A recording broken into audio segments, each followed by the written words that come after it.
नमस्कार, जय हिंद, जय भारत। भारतीय अवाम ताकत दल अपने भारतीय भाई बहनों अर्थात अपने देश भारत की जनता अर्थात अपनी भारतीय अवाम से भारतीयता आधारित आपसी श्रद्धा, भारतीयता आधारित आपसी स्नेह, भारतीयता आधारित आपसी प्रेम, भारतीयता आधारित आपसी अखलाक मोहब्बत, भारतीयता आधारित आपसी सहयोग, भारतीयता आधारित आपसी सम्मान, भारतीयता आधारित आपसी एकता, भारतीयता आधारित आपसी भाईचारा तथा भारतीयता आधारित आपसी सद्भाव को समझने व उसे आत्मसात करके वैसा ही आचरण एवं व्यवहार करने हेतु और इसके पूरे देश में प्रचार प्रसार करने हेतु और इसकी अहमियत और महत्व को प्रत्येक देशवासी को समझाकर उसे अपनाते हुए वैसा ही आचरण एवं व्यवहार करने हेतु और प्रत्येक देशवासी को अपना ही भारतीय भाई बहन मानकर, समझकर, अपनाकर उनके साथ वैसा ही और उसी अनुसार आचरण एवं व्यवहार करने हेतु सतत, सदैव और हमेशा अदब के साथ, आदर के साथ अर्ज करता है, विनती करता है। देखिए, भारतीय अवाम ताकत दल यह यूट्यूब के माध्यम से जो छोटे मोटे जो प्रकरण हैं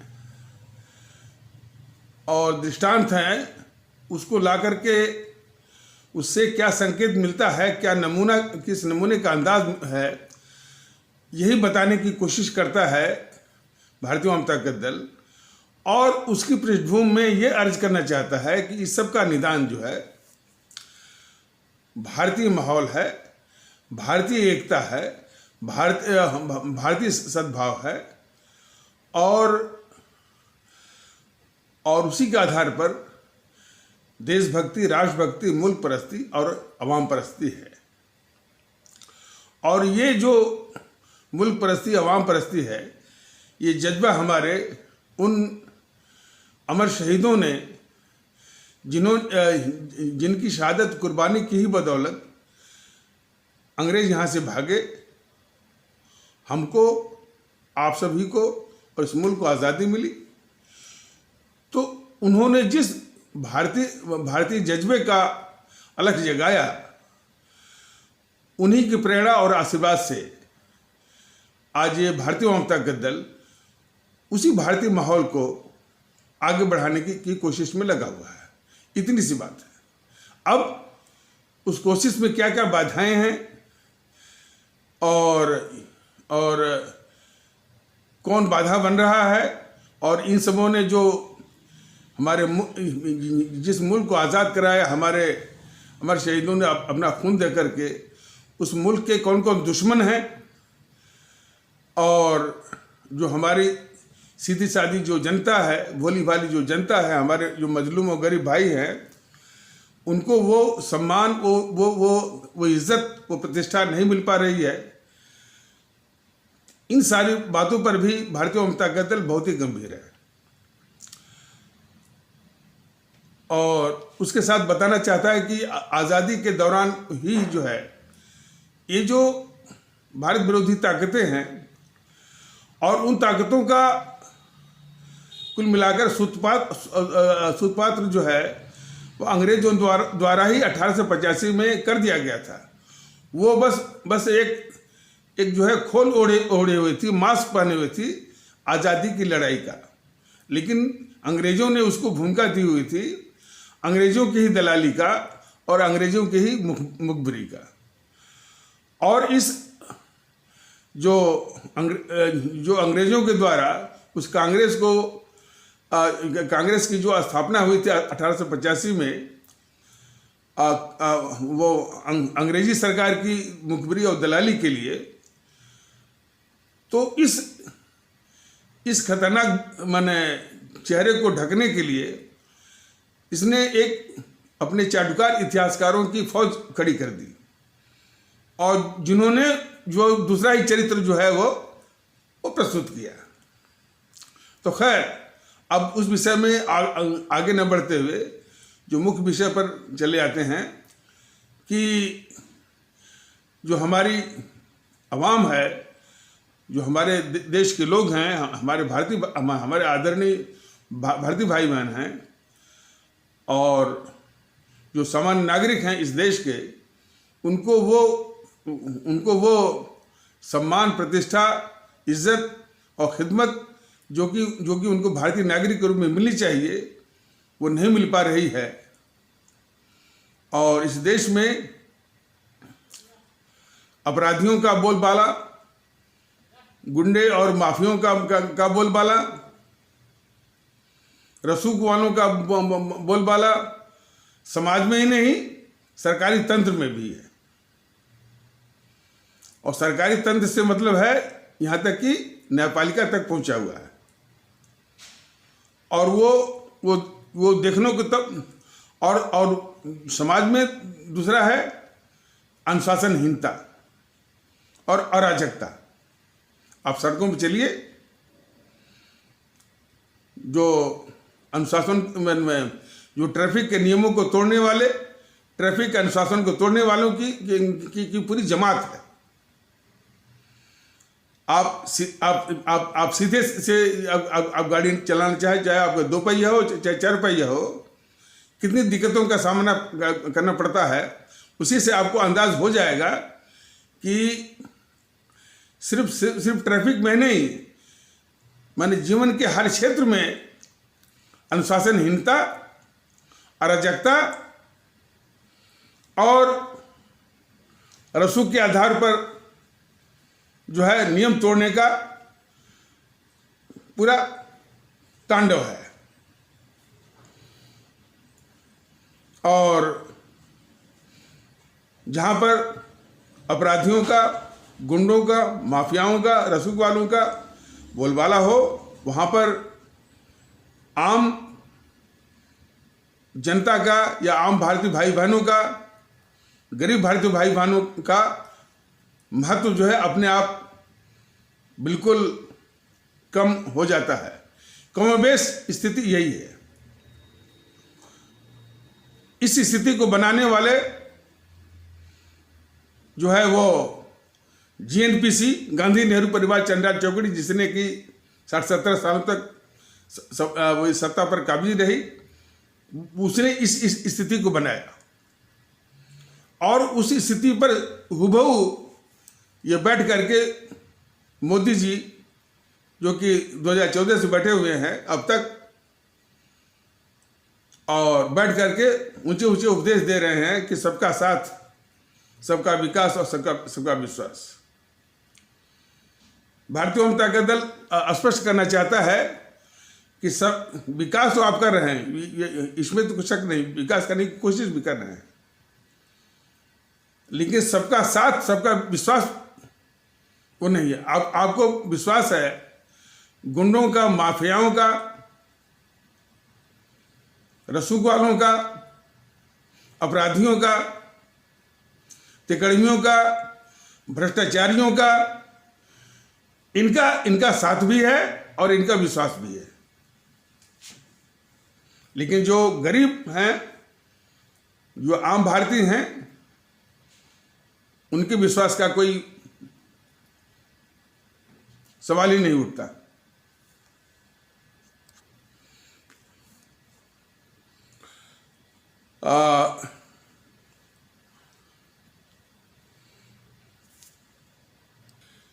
ये कुछ तकनीकी व्यवधान आ गया था।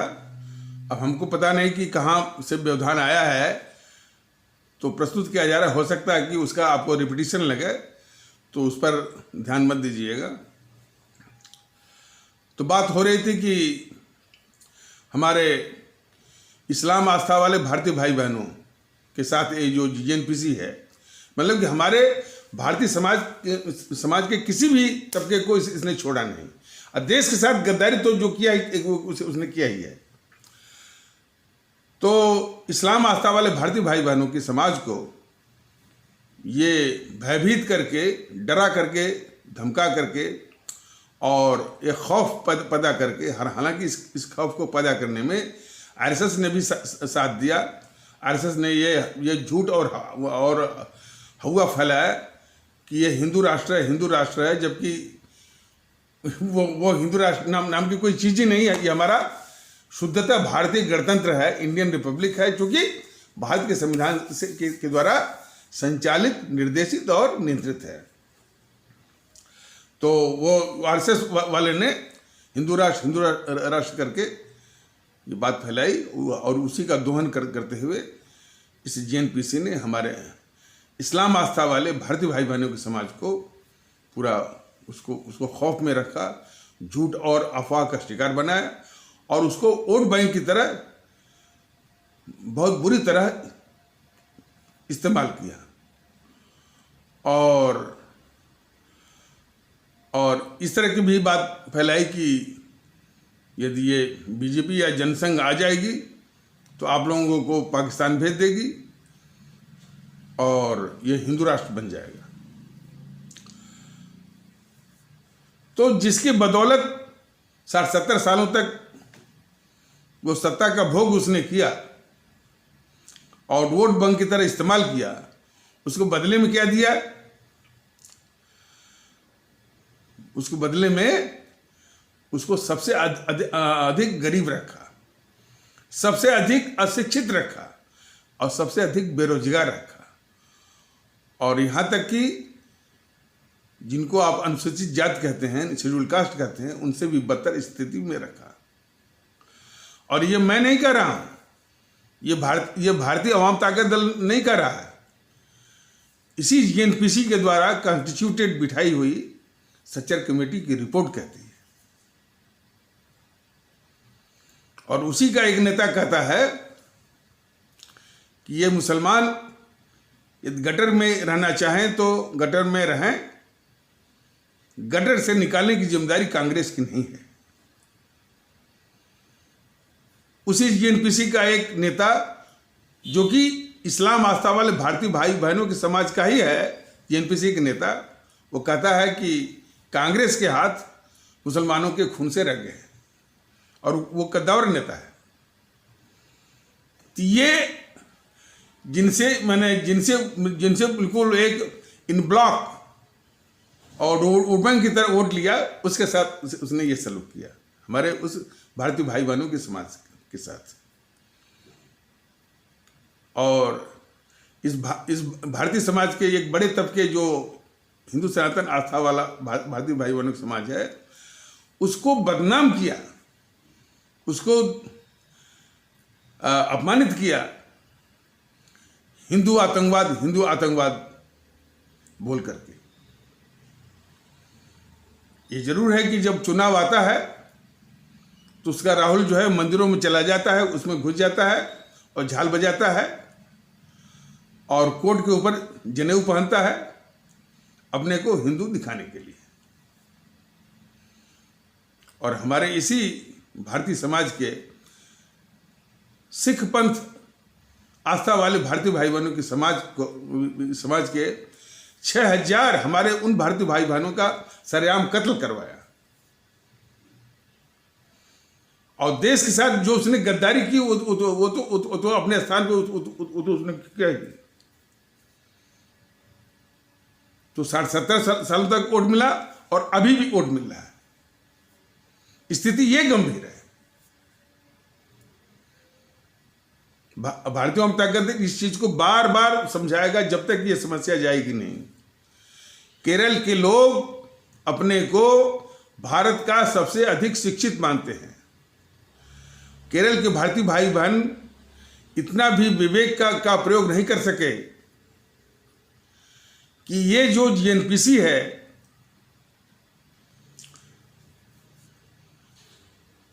जेएनपीसी जो है गांधी नेहरू परिवार चांडाल चौकड़ी काकस, ये सबसे बड़ी अभिशाप है। इसी ने देश को बंटवाया, जिसकी वजह से हमारे 25 से 30 लाख भारतीय भाई बहन अपनी जान गंवाए।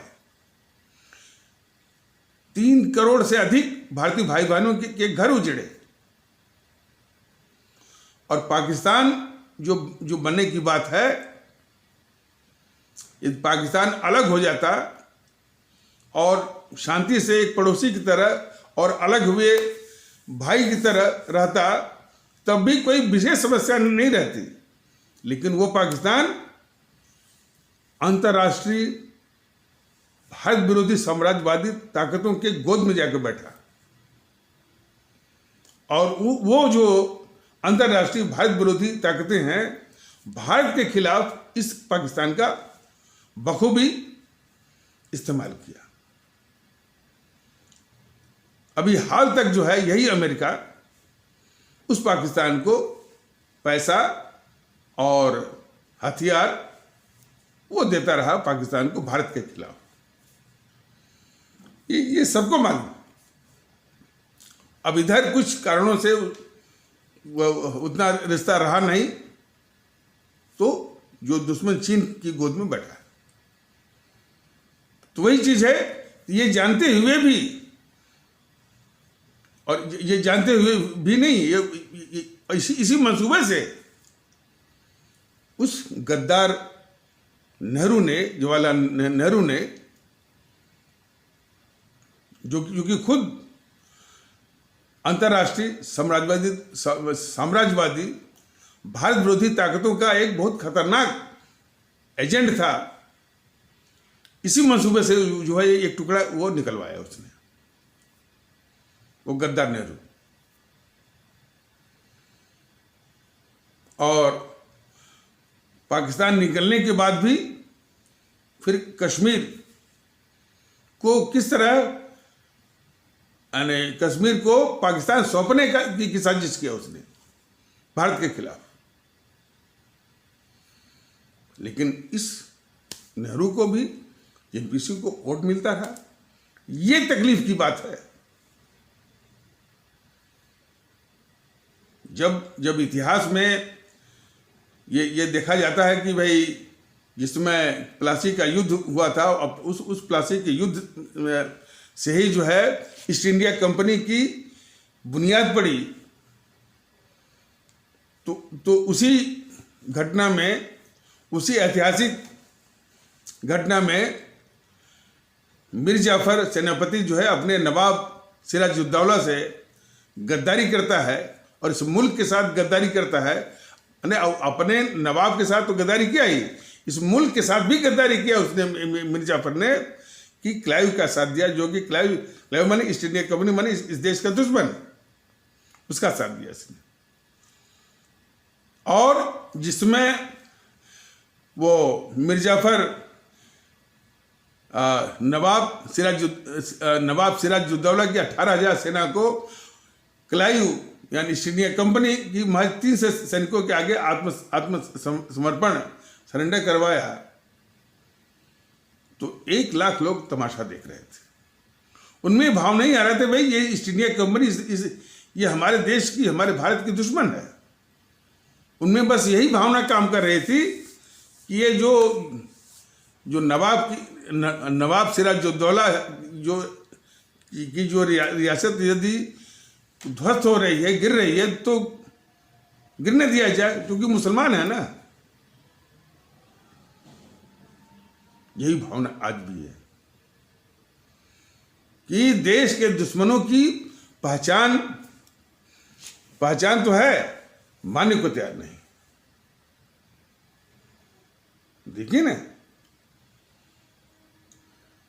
हिंदू सनातन में इस समय मोदी के शासनकाल में बस ये भरा जा रहा है कि इस देश को खतरा गजवाए हिंद से है, दारुल इस्लाम से है, जो कि अभी वो है भी नहीं, और मुसलमानों से है।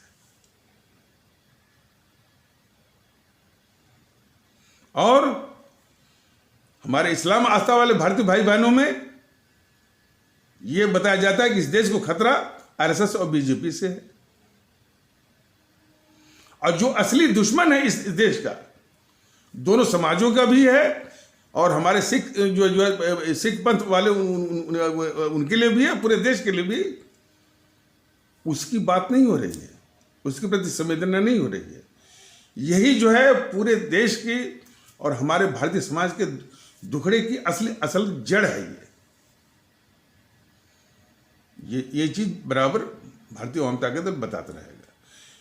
सवाल इस बात का है कि केरल के लोग, राजस्थान के लोग, देखिए वैसे तो अन्य जगहों में छिटपुट इसको समर्थन अभी भी जारी है, लेकिन मुख्यतः केरल के लोग, जहाँ की इसी 2019 के चुनाव में 18 में से 20 लोकसभा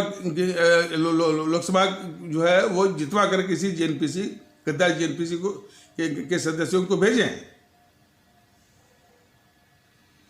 और राजस्थान में सरकार बनवा दी। हालांकि जब लोकसभा का चुनाव हुआ तो उसको जवाब मिला। उसी प्रकार मध्य प्रदेश में सरकार बनवा दी कमलनाथ के, लेकिन फिर लोकसभा में वो सुधार ले गए। और यही हाल जो है वो छत्तीसगढ़ में भी रहा। तो वो समर्थन जारी है। हरियाणा के चुनाव में भी। और यदि उसका विश्लेषण बिल्कुल और अंदर तक किया जाए तो इस्लाम आस्था वाला भारतीय जो की रिपोर्ट आ रही है, जो कि इस तरह की इस्लाम आस्था वाला भारतीय भाई बहनों का समाज तो थोड़ा बहुत एलाइनेट हो रहा है, मतलब दूर हो रहा है। लेकिन हमारे भारतीय समाज का जो ठाकुर ब्राह्मणों का कुछ तबका, सभी तो नहीं, कुछ तबका अभी भी जो है इस जेएनपीसी से चिपका हुआ है। और इस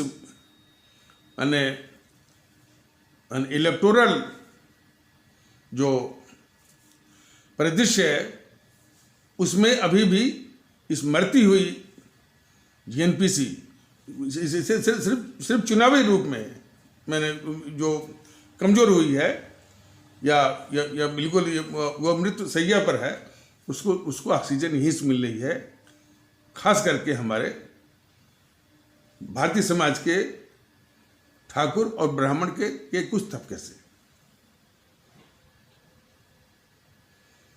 तो खैर भारतीय जनता दल उनसे भी विनती करता है कि यह है पूरे देश के लिए और पूरे समाज के लिए यह अभिशाप है, तो अभिशाप है। तो आ जाइए कि हमारे देश में जो हमारे आम नागरिक हैं, गरीब हैं, उनको यदि न्याय देना है, उनको सम्मान देना है, तो जो सबसे पहले आवश्यकता है कि अनुशासन और सख्ती। और नज़ारा क्या है जो वो और प्रिवेल क्या कर रहा है? प्रेवलेंट है अराजकता, अनुशासनहीनता। और उसका नमूना अब जो है ट्रैफिक जब आप चलते हैं, दो पहिए से चलें चाहे चार पहिए से चलें, उसका सीधा नमूना आपको मिल जाता है। दो पहिए वाले इतनी लेन बदलते हैं, चार पहिए वाले जो है यदि आप सावधान रहें तो कभी भी आपको वो मार करके वो निकल सकते हैं। और चार पहियों में कभी वो बड़ी वो ट्रकें, बड़ी बसें, डीटीसी की बसें, यूपीएसआरटीसी की बसें, देख लीजिए ना। तो अराजकता का ही वो माहौल है। तो यदि आम नागरिक को और उनको न्याय देना है तो अनुशासन का होना बहुत जरूरी है, सख्ती का होना बहुत जरूरी है। तभी जाकर के आम भारतीय को, गरीब भारतीय को न्याय और प्रतिष्ठा, इज्जत मिल पाएगी। ये बहुत जरूरी है। लेकिन ठीक इसके विपरीत, और इसी के रहते हुए बोलते हैं कि सबका साथ सबका विश्वास, बिल्कुल नहीं, हो ही नहीं सकता। तो थोड़ा सा इस पर भी गौर कर लें कि जो ये किसान आंदोलन में कोई कम्युनिस्ट का नेता था, कह रहा था कि थोड़ा सा हमारे बच्चों ने वो जेएनयू में कह दिया तो इतना बवाल हो गया। उस गद्दार कम्युनिस्ट का वो गद्दार बोलने वाला नेता जो भी है, कम से कम इतना तो कबूला न है कि कन्हैया कुमार ने बोला था अब तक तो कन्हैया कुमार खुद ही झूठ बोल रहा था, वो आतंकवादी और गद्दार कन्हैया कुमार, कि वो बोला ही नहीं था। अब इन कम्युनिस्ट वालों को कोई बताने वाला नहीं है कि तुम जिस थाली में, माने भारत की थाली में तुम खाता है, वो कहता है कि भारत तेरे टुकड़े होंगे, ये गद्दारी है और भारत की बर्बादी तक जंग जारी रहेगी। इसको वो कम्युनिस्ट का गद्दार नेता कह रहा था कि थोड़ा सा कह दिया, और इसके आगे झूठ क्या बोल रहा था कि ये सरकार वो किसानों की जमीन छीन रही है। तो है, भारतीय जनता दल ने बराबर बताया है कि ये जो अपराधी होते हैं और किसी किस्म के अपराधी होते हैं, इनका जो सबसे बड़ा अस्त्र होता है वो झूठ और अफवाह। तो झूठ और अफवाह के इनके अस्त्र को काटना होगा। और मोदी जी 14 में आए, सत्ता संभाले, उनको ये अब तक अंदाज नहीं हुआ कि किस बारूद के ढेर पर वो बैठे हुए हैं। ये आपके ब्यूरोक्रेसी अभी भी काफी उसका हिस्सा जो है वो जीएनपीसी की मानसिकता वाला है। गांधी नेहरू परिवार चांडाल चौकड़ी कॉकस की हमदर्दी रखने वाला और उसका एजेंट भी है, और मौके बेमौके उसी जीएनपीसी की सहायता भी करता है, उसका काम भी करता है। ये ब्यूरोक्रेसी का वो तबका, वो हिस्सा। और कम्युनिस्ट मैंडेट वामदलों के, जो कि जेएनयू से सब गए हैं उसमें, और वही हाल। और फिर ये बौद्धिक वर्ग भी है। मीडिया तो खैर देश विरोधी है ही, भारत विरोधी पक्का, और वैसा ही तत्व जो है इसमें न्यायपालिका में भी, और उच्च न्यायपालिका और सुप्रीम कोर्ट में भी।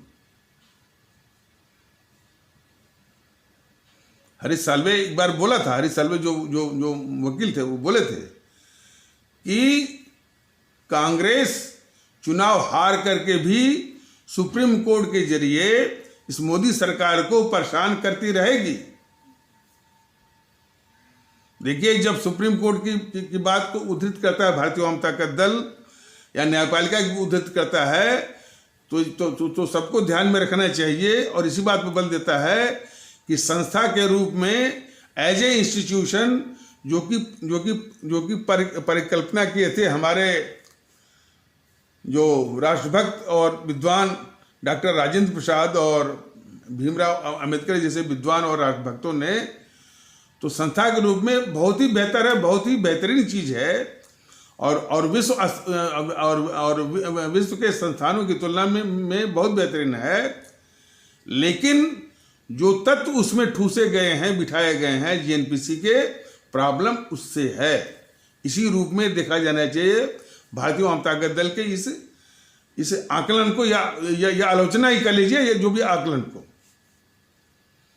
तो उसका परिदृश्य जो है बताना सबसे बड़ा राष्ट्रीय कर्तव्य है, और उसी कर्तव्य को भारतीय जनता दल निभा रहा है। ब्यूरोक्रेसी के भी विषय में बताया। बौद्धिक वर्ग का एक तबका है जिसको अर्बन नक्सल के रूप में कभी वो कहा जाता है, या बौद्धिक वर्ग के रूप में कहा जाता है।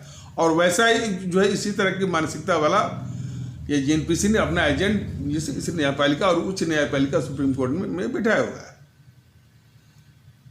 वो 4 जज आए थे ना, उसमें वो रंजन गोगोई थे और चेलमेश्वर थे और जोसेफ कुरियन थे,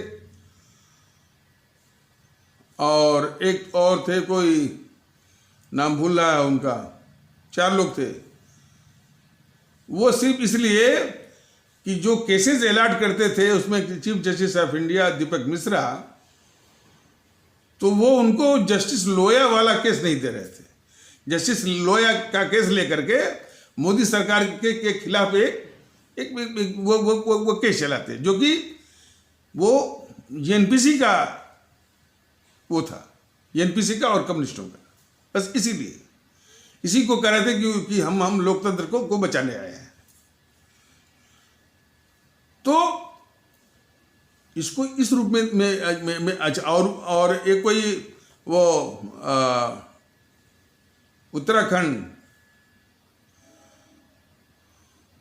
उत्तराखंड में था, या हाँ यहाँ उत्तराखंड जो है, जो हाई कोर्ट है, जो कि वो नैनीताल में है, तो वहाँ पर वो जैसे कोई जोसेफ कुरियन करके था, और शायद एक बार वो एलिवेट वो नहीं हुआ था, बाद में दूसरी लिस्ट में एलिवेट हुआ सुप्रीम कोर्ट में। तो लोग बताते हैं कि उसने जब वो रिटायर हुआ तो अपनी किताब में लिखा है कि भाई हम जो है वो नंबर 2 से रिटायर हो गए, या नंबर 1 में रहते, चीफ जस्टिस ऑफ इंडिया रहते। किताब में लिखा, लोग बताते हैं। तो मैं जो है मोदी सरकार को ही जो है पूरी जो है वो बर्खास्त कर देता। ये नमूने हैं कि किस तरह से किसी खतरनाक तत्वों को इस जेएनपीसी ने इस न्यायपालिका में बिठा करके उसको प्रदूषित किया है और उसको उसके उद्देश्यों से भटकाया है। आज उसी तरह के तत्व न होते तो एक आतंकवादी के लिए रात के 2 बजे वो सुप्रीम कोर्ट नहीं खुलती। कोर्ट फिक्सर प्रशांत भूषण जैसे लोगों के गिरफ्त में न होती, और ये कम से कम सुप्रीम कोर्ट देखती कि चाहे कपिल सिब्बल हो, चाहे अभिषेक मनु सिंघवी हो, चाहे आपके ये प्रशांत भूषण हो, कोई भी खड़ा हो जाए बिल्कुल समान रूप से। लेकिन जब ये खड़े हो जाते हैं तो दूसरे दिन ही वो याचिका जो है लग जाती है, बाकी का जो है अता पता नहीं होता। तो इस इंप्रेशन को बदलने की जिम्मेदारी खुद सुप्रीम कोर्ट की है, जो कि ये डैमेज किया है जेएनपीसी ने।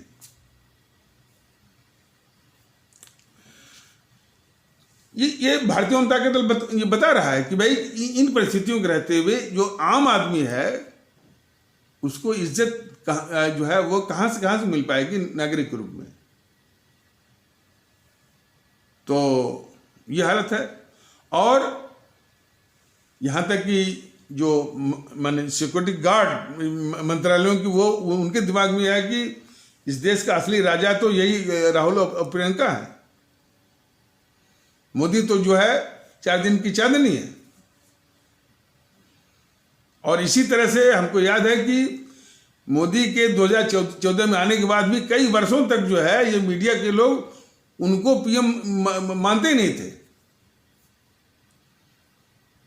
तो जो उसके माने इस तरह से धमक है उसकी कि वही असली शासक है, ये आज भी जो है वो down the line security guard तक जो है वो फैला हुआ है। और अब देखिए दूसरी ओर जिनको कुछ करना है, मोदी जी 56 इंच वाले, सेना को जो करना है, सेना यानी वो जम्मू कश्मीर में आतंकवादियों को मार रही है, सर्जिकल स्ट्राइक कर रही है। हालांकि सर्जिकल स्ट्राइक पर भी ये देश के गद्दार राहुल वगैरह जो है वो सवाल उठाते हैं, राहुल और ये केजरीवाल गद्दार जो है। लेकिन भारतीय ताकत दल जो गद्दार के रूप में उनको कहता है, जब तक जनता नहीं समझेगी और बेफिटिंग और माकूल जवाब नहीं देगी तब तक इसकी सार्थकता नहीं आएगी। तो अब ये कोई कहते कि नहीं भाई वो चुनाव में हार रही है, चुनाव में मेजॉरिटी से हार रही, मतलब मेजॉरिटी के द्वारा, लेकिन अभी भी उसको भाई गद्दार जो इस देश का है, इसी देश के संसाधन का उपयोग करता है और इसी देश के खिलाफ गद्दारी करता है, उसको एक वोट मिलना भी देश के लिए कलंक है। ये सोचने की आवश्यकता है। हाँ, ये माना जा सकता है कि इस देश में अपराधियों को भी चुनने में कोई संकोच नहीं होता है, बात सही है, लेकिन उस मानसिकता को बदलना होगा। और ये जो भारतीय जनता दल बता रहा है, ये स्थिति इतनी गंभीर है, लेकिन फिर भी कुछ लोगों को गंभीर लगती ही नहीं है। हमने कई बार कहा था कि जितने भी सेवानिवृत्त किस्म के ऊंचे ऊंचे ब्यूरोक्रेट हैं, नौकरशाह हैं, जजेज हैं, सेवा समाप्त होने के बाद उनके पास साधन की कमी नहीं है। साधन से मतलब कि उनके पास गाड़ी भी है, समय भी है, कम से कम टीम बना करके यही सिखाते और इसी में अपना शेष जीवन लगाते कि भाई आप पात्र लोगों को ही चुनिए। और इस कचरा जो देश विरोधी और वो रसूख वाले अपराधियों से इस राजनीतिक माहौल को शुद्ध करिए, ये सिखाइए, विनती करिए। यदि ऐसा इसमें अपने सेवानिवृत्त ब्यूरोक्रेट, आईएएस आईपीएस जो रिटायर्ड हैं, जजेज हैं, शिक्षा शास्त्री हैं, शिक्षक हैं, यदि इसमें लगाते तो समस्या का कुछ निदान होता। लेकिन बौद्धिक बीमारी वहां भी है, सिर्फ उपदेश देंगे, बैठे बैठे इसी चैनल पर आकर के उपदेश देंगे। जनता को सिखाने के, अब जब जनता में जाएंगे तब उनको अंदाज मिलेगा भाई आखिर इस तरह का जो है वो इंडोक्ट्रिनेशन, यानी गलत अवधारणा में किस तरह घुसी हुई है, किस तरह बैठी हुई है और कैसे उसको दूर किया जाए। और जो ये गद्दार जेएनपीसी है, गद्दार कम्युनिस्ट वाले हैं, इनके पक्ष में अभी भी वो मानसिकता क्यों बनी हुई है, इसका अंदाज तभी होगा जबकि वो जनता से मिलेंगे। तो प्रॉब्लम यहां है कि ये जो भारतीय जनता दल बता रहा है उसको, ये जो ब्यूरोक्रेसी है, जो रिटायर्ड लोग हैं, जरा भी असर नहीं है। रिटायर्ड जजेस पर जरा भी असर नहीं है। रिटायर्ड जो है, जो एजुकेशनिस्ट हैं, शिक्षाविद, वो जरा भी असर नहीं है। लेकिन भारतीय जनता दल सबसे अपेक्षा करता है, जब अभी तो संसाधन का थोड़ा एक मसला है, होने पर सबके पास जाएगा। और जब तक सब लोग मिलकर के काम नहीं करेंगे, ये काम बहुत बड़ा है और समस्या भी बहुत बड़ी है।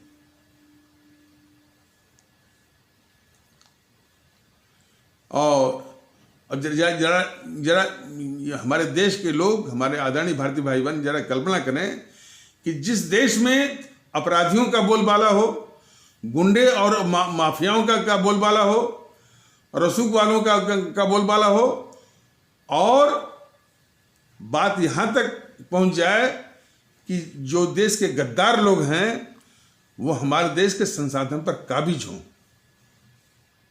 कितनी खतरनाक स्थिति है। उस खतरनाक स्थिति पर बैठ करके ये हमारे मोदी जी उपदेश दे रहे हैं, सबका साथ सबका विश्वास। ये वैसे ही है कि बहुत बड़े अपराधी वो बाबा का भेष बदल करके उपदेश देने लगते हैं, तो बहुत ही दुख होता है उसमें। तो और इस चीज का अंदाज तब होता है कि जब कोई ठोकर लगता है। ठोकर से मतलब मान लीजिए अभी कोरोना आ जाए या बिल्कुल कोई आफत आ जाए। कोरोना में क्या हुआ कि पूरे सिस्टम जो है फेल फ्लैट, ध्वस्त हो गया। और हमारे वो उन गरीब भारतीय भाई बहनों को एक छलने के लिए वो केजरीवाल और उसका जो है क्या नाम है वो राघव चड्ढा झूठ बोल करके लाकर इकट्ठा कर दिया आनंद विहार में। अब वो बेचारे फंस करके फिर वो चले जा रहे हैं सड़कों पर हजारों किलोमीटर पैदल, उसमें हमारी बेटियां, बहुएं गर्भवती हो उनकी मृत्यु हो जा रही है। ये वही है कि इस देश में आम और गरीब का के लिए व्यवस्था नहीं है। सिर्फ गुंडे, माफियाओं, रसूख वाले, दादाओं, और अब देश के संसाधनों पर कब्जा किसका है? जो देश के गद्दारों का है।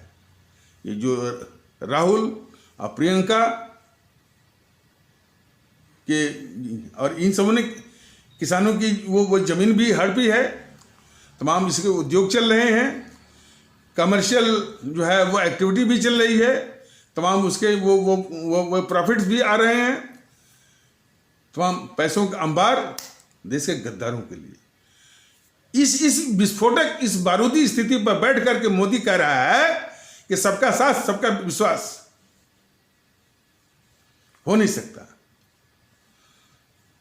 और चाहता क्या है कि जनता इन गद्दारों को निपटा दे, सेना जो है वो सर्जिकल स्ट्राइक कर दे, बालाकोट स्ट्राइक कर दे, ये कुछ न करें। ये धोखा है मोदी का देश के खिलाफ। इनको बार बार भारतीय जनता दल कह रहा है कि भाई इस सोनिया को, राहुल को, प्रियंका को इनका पॉलीग्राफ टेस्ट करा करके, इनका साइको टेस्ट करा करके, इनका जो है नार्को टेस्ट करा करके, इनके मंसूबों को जान करके, देश को बता करके, इनको पैक करके वो इटली भेजिए। कम्युनिस्टों को डी राजा, सीताराम येचुरी और उसी में वो कन्हैया कुमार को भी यही सब वो टेस्ट करा करके, इनके मंसूबों को जान करके और देश को बता करके ये कितने खतरनाक हैं इस मुल्क के लिए, और इन सबों को पैक करके बीजिंग भेजिए, चीन, तब जाकर के कुछ इस देश को राहत मिलेगी। लेकिन ये मोदी का राष्ट्रवाद के नाम पर, और ऊपर से इस दर्द को, इस दुखड़े को दुगना कर देता है जब उसके चमचे गुर्गे पुष्पेंद्र कुलशेखर जैसे बोला करते हैं कि वो गजवा हिंद से डरो, दारुल इस्लाम से डरो, इसलिए बीजेपी को लाओ। बहुत ही खतरनाक, तो बहुत ही खतरनाक खेल खेल रहे हैं ये मोदी महोदय और बीजेपी वो इस देश के साथ। और स्थिति बड़ी गंभीर है। सिर्फ जो है रोड बनवा रहे हैं, बस रोड बन रहा है, रेलवे लिंक बन रही है, सब कुछ बन रहा है, लेकिन जो हमारी बॉडी पॉलिटिक है, जो हमारा समाज है, वो कितनी विस्फोटक स्थिति में है। वो मोदी जी इसके लिए बहुत नुकसान कर रहे हैं, अब बहुत खतरनाक खेल कर रहे हैं, और इसीलिए मोदी जी भी इस देश के सबसे बड़े गद्दार हैं।